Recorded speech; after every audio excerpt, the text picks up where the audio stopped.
여러분 안녕하십니까? 성경이 말한다. 우리 방송을 청취하시는 성도 여러분, 오늘 예수님 안에서 은혜스럽고 복된 하루 되시기를 축원합니다.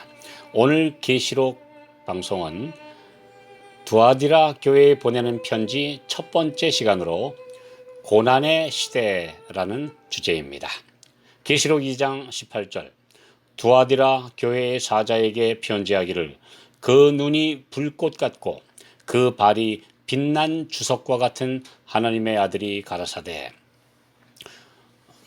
7교회 중 네 번째 교회인 두아디라는 버가모 남쪽 평야지대에 위치한 도시로 염색업과 각종 제조업이 발달한 노동자들의 도시였습니다. 이 이름의 뜻은 노동의 달콤한 맛 또는 수고의 향기입니다.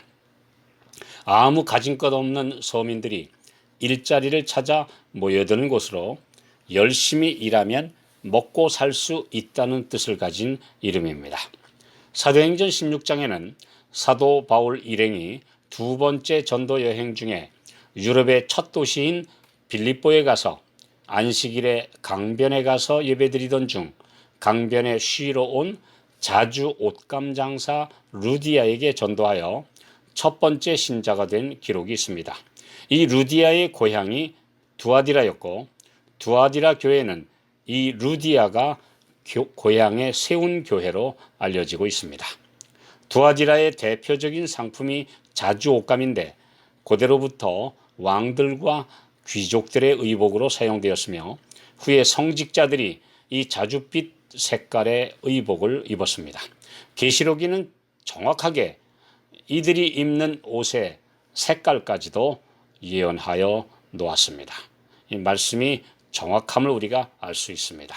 계시록 17장 4절, 그 여자는 자주빛과 붉은빛 옷을 입고 금과 보석과 진주로 꾸몄다. 이렇게 말씀했죠.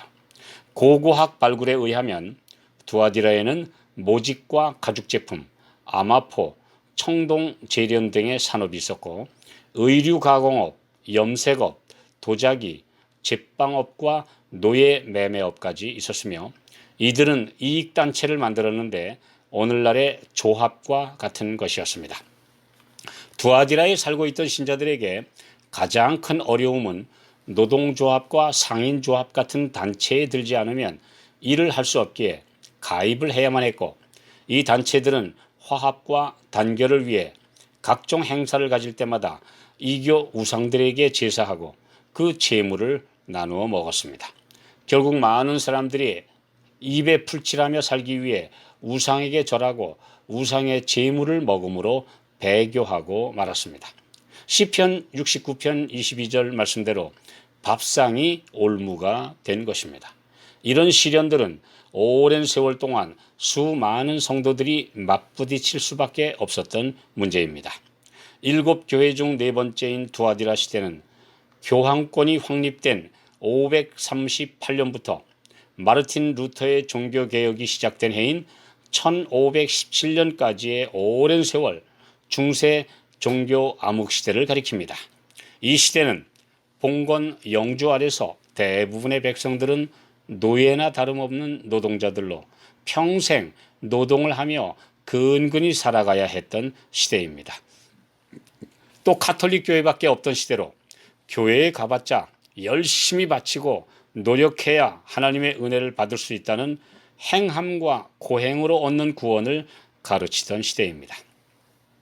사람들은 영적, 육신적으로 모두 힘들게 일해야 살 수 있는 고달픈 노동과 행함의 시대였습니다.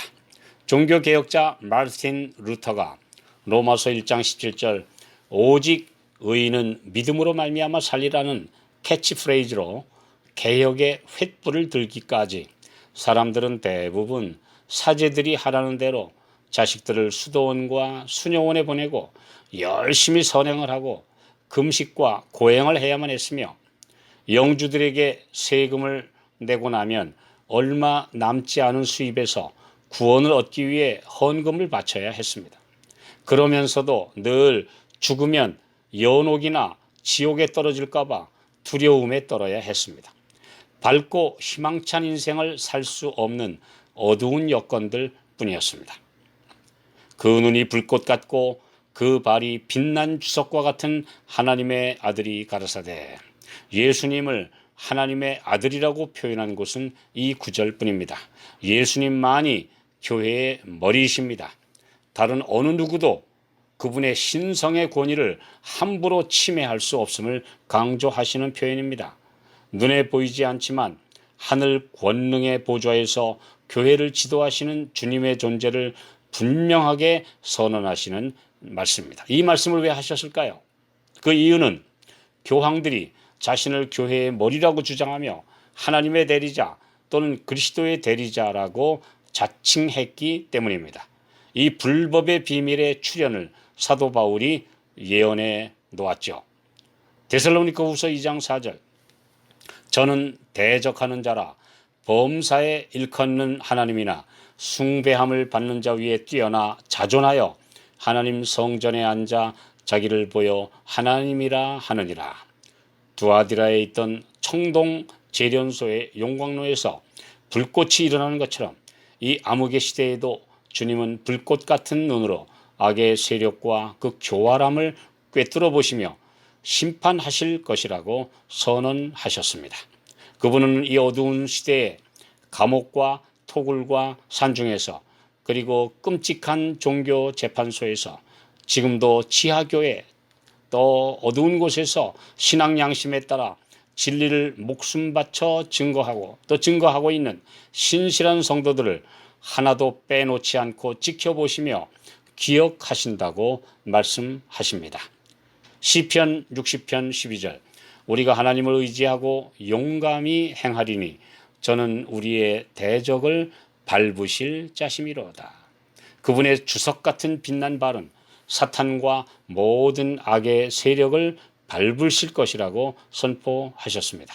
악이 흥왕하고 성도들은 핍박과 누명을 쓴 채 오랜 시련을 당할 때에라도 공의로 심판하실 날을 바라보며 참고 견디라고 말씀하십니다. 미가서 7장 19절 다시 우리를 긍휼히 여기셔서 우리의 죄악을 발로 밟으시고 그분을 믿음으로 의롭다 하심을 얻은 성도들의 죄는 뜨거운 발로 태워 없애시지만 죄인들은 죄와 더불어 그 불에 소멸될 것입니다. 그날이 오기 전에 죄가 타느냐 아니면 내가 탈 것이냐 하는 엄숙한 질문이 이 땅에 보내시는 복음 속에 포함된 주제입니다. 그래서 심판은 복음 속에 포함되어 있는 주제이며 심판에서 우리 주님의 의만 옷 입은 성도들은 영광스러운 그날에 능히 서게 될 것입니다.